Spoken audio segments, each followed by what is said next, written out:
இங்கே ஒரு மாஸ்டர் பொண்ணுக்கிட்ட ஒரு பேட்டை தூக்கி போடுறாரு. அந்த பேட் ரொம்ப வெயிட்டாக இருக்குது. அதுக்கு மாஸ்டர் கிட்ட கேட்குறா, மாஸ்டர் ரொம்ப வெயிட்டாக இருக்குது அப்படின்னு. அதுக்கு மாஸ்டர் சொல்கிறாரு, இது வெறும் 100 கிலோ பேட்டு தான் அப்படின்னு. ஆனால் நிஜத்தில் இது 500 கிலோ பேட்டு. இதை வச்சு தான் ப்ராக்டிஸ் பண்ணுன்னு சொல்கிறாரு. அந்த பொண்ணு கஷ்டப்பட்டு நடக்கவே முடியாமல் இதை வச்சு ப்ராக்டிஸ் பண்ணுறா.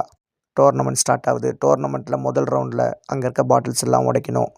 முதல்ல ஒருத்தன் வரான். அவன் வந்துட்டு அங்கே இருந்த பாதி பாட்டிலை உடைக்கிறான். 2வது ஒருத்தன் வரான். அவன் அங்கே இருக்க அவன் சூப்பர் பவரை வச்சு எல்லா பாட்டில்ஸையும் உடைக்கிறான். 3வதாக இந்த பொண்ணு வரா. இந்த பொண்ணால் இந்த பேட்டை தூக்கவே முடியல. எல்லாரும் அவளை பார்த்து ரொம்ப சிரிக்கிறாங்க, நக்கல் பண்ணுறாங்க.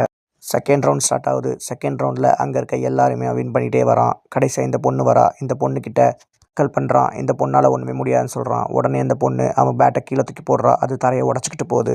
அங்கே வந்த ரெஃப்ரி அந்த பேட்டை எடுத்து பார்க்குறாரு. இந்த பொண்ணு தான் கண்டிப்பாக வின் பண்ணுவான்னு அவளுக்கு தோணுது. இந்த பொண்ணு நார்மல் பேட்டை வச்சு விளையாட ஆரம்பிக்கிறா. விளையாட ஆரம்பித்த முதல் இதுலேயே அவனை தோக்கடிச்சு வின் பண்ணிடுறா.